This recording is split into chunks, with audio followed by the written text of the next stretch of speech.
Меня зовут Кушпаева Айдана, и мне 30 лет. Уже больше 3 лет я работаю в авиакомпании «Казахэйр». Из них последние 1,5 года старшим бортпроводником. Пассажирские перевозки в воздухе – это всегда большая ответственность. Наша задача является обеспечением безопасного и комфортного времяпровождения пассажиров во время полета. Основные преимущества работы бортпроводника для меня – отсутствие рутинной работы. Каждый день не похож на предыдущий. Это то, что мне не хватало в офисе. График работы нам высылают на месяц вперед, что позволяет планировать время для личной жизни и увлечений.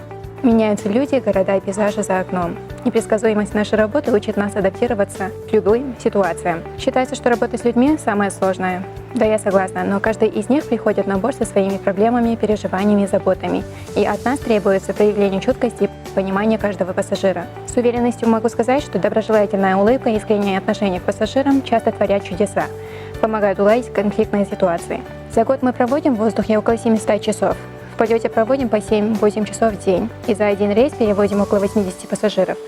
Hello, I am Captain Samuel, and I'd just like to talk about Aidana.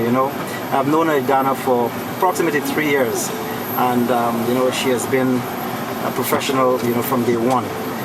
She has exempted these qualities, and she's a very good example for many of the girls who want to be cabin crews, and even for the girls who are already cabin crews in this company.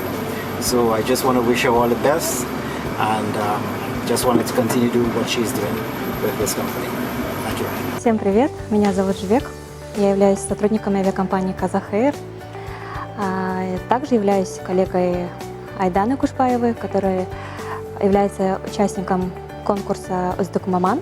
Она всегда показывала свой профессионализм, несмотря на свой тяжелый график работы. Она всегда встречает с улыбкой пассажиров. Мы тебя любим, мы с тобой. Больше всего в своей работе я люблю небо. Чувствую, что моя работа востребована, когда я слышу от пассажиров слова благодарности.